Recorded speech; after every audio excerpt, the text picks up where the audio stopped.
Ouais, malheureusement, même en pays de paix, les violences sexuelles continuent chez les femmes aussi. Bon, c'est ce que moi j'appelle la guerre permanente envers les femmes. Même en temps de paix, ça continue.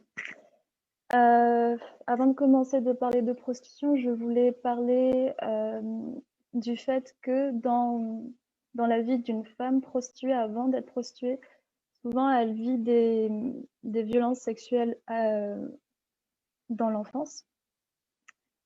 Plus de la moitié des personnes prostituées ont vécu des violences sexuelles avant 11 ans. Moi, j'avais entre 4 et 6 ans, j'ai vécu l'inceste de la part de mon père. Suite à ça, j'ai eu une dépression précoce. J'ai eu des insomnies, beaucoup de cauchemars. Et quand j'ai commencé à avoir des relations sexuelles avec mon premier copain, j'ai eu des flashbacks. Oh, pardon. Oula, désolée. Des flashbacks d'inceste qui me revenaient. Et du coup, ça, c'est survenu avant d'arriver dans la prostitution, quand j'ai été dans une situation désespérée, d'urgence économique. Et ben voilà. À 19 ans, je suis tombée dans la prostitution. Je suis allée sur Internet, j'ai mis... Non, mais pas de souci, on comprend bien, Alex. Respirez, prenez votre temps, il n'y a aucun problème, on est tout ensemble là, voilà, on vous tient la main. Désolée, j'ai tout mon corps sous tension là en ce moment, c'est horrible. Bref. Et pendant la prostitution, j'étais tout le temps en dissociation du coup. Quand j'étais dans la prostitution, j'avais pas mal sur le coup. Souvent, je me voyais comme au-dessus de mon corps. Et en fait, j'avais mal après être sortie de la prostitution quand j'allais boire la semaine avec des amis, ce qui m'arrivait souvent. Parce que j'avais besoin d'oublier. Et ben c'est... Comment dire ? Enfin, j'étais déconnectée tout le temps en permanence et j'avais besoin de... Oh, j'arrive pas à trouver mes mots, c'est pas grave. D'être dissocié. Alexine, on est avec toi, on est avec toi. On est autour de toi. Tout à fait. Bref.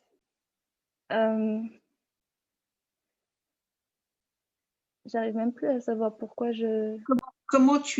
Comment est-ce que vous avez... avec quel... Enfin, parce qu'il faut de la force pour sortir de ça. Comment vous avez réussi à puiser en vous suffisamment d'énergie et de force pour passer à une autre étape? Pour sortir de la prostitution, je suis sortie de la prostitution grâce en lisant des témoignages d'autres survivants de la prostitution, comme par exemple Rosen ou Andrea Dworkin. J'ai lu leurs témoignages et ça avait fait tilt dans ma tête. Et quand, à un moment donné crucial, un de mes clients a supposé que j'étais peut-être tombée malade, que je devrais vérifier, que je devrais faire des tests. J'ai eu gravement peur d'attraper une maladie sexuellement transmissible. Et c'est à ce moment-là où j'ai dit non, stop, il faut qu'on arrête. Et on a essayé de me maintenir dans la prostitution en me menaçant, en me faisant du chantage avec de la pornographie qu'on avait fait de moi dans la prostitution. Et justement, j'ai dit non et ben, je suis sortie comme ça. Et c'était en pleine période du mouvement MeToo.